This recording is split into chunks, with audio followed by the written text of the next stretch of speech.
Salut à tous, le sujet du jour, survivre c'est bien, mais survivre à quoi?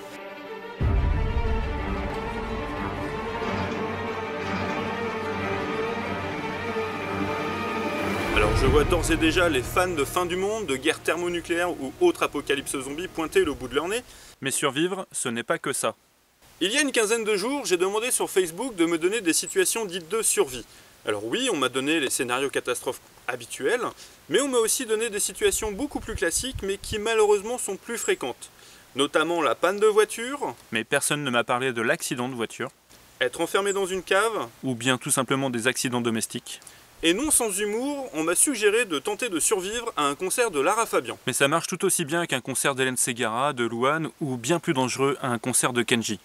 En tout cas, bravo à tous ceux qui ont participé, parce que vous aviez tous au moins raison sur un point, ça peut arriver n'importe quand. Oui, n'importe quand, même là, maintenant.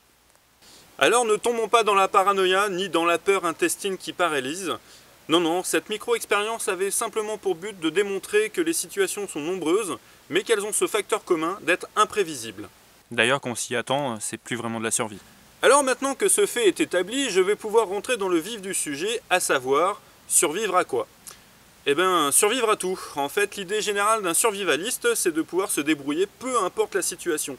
Mais comme celles-ci sont nombreuses et que chaque cas est différent, il devient compliqué à tout à chacun d'être prêt. Disons que pour vous rassurer, il existe une échelle graduée de 0 à 100. 0 étant Paris Hilton qui n'a plus de vernis à se mettre sur les pieds un jour férié, et le 100 étant squatté par des mecs comme Bear Grylls, Mike Horn ou Mike Giver. Et vous, vous êtes là. Ce qui signifie que pour devenir un survivaliste aguerri, eh bien, il vous reste du travail. Mais alors, comment faire? Oui, comment faire? Eh bien, revenons à nos fameux scénarios catastrophes. Ceux-ci sont pris très au sérieux par les non moins sérieuses agences gouvernementales que sont le CDC et le CDC. Mais si, vous savez, dans les films, quand le héros est contaminé, c'est les mecs qui se pointent en tenue de cosmonaute. Ces agences mettent en place des programmes, des protocoles à suivre au cas où. Tout simplement parce que même si les risques de guerre thermonucléaire ou d'invasion zombie sont faibles, ça n'empêche que ces risques existent. Et c'est pourquoi il est bon de connaître ces protocoles. Tout simplement parce que si vous êtes capable de survivre à ces situations, il y a de fortes chances que vous soyez capable de survivre à tout. Mais du coup, quelles sont ces recommandations? C'est con à dire, mais si vous décidez de vous préparer une fois la catastrophe arrivée, ça va devenir un peu plus compliqué de s'équiper, de s'instruire et de tester des techniques difficiles à maîtriser. Allumez un feu avec un archer pour voir. Si vous n'avez pas la technique, bon courage. Protégez-vous, enfermez-vous, faites rapidement vos stocks d'eau et de nourriture, prévoyez un plan d'évacuation et surtout préparez-vous psychologiquement à devoir attendre 3 jours. Ici, je vais rentrer un peu dans le détail. Pourquoi s'enfermer? C'est surtout pour éviter les éléments extérieurs à votre environnement. L'eau et la nourriture, ça paraît évident, mais pensez à la rationner.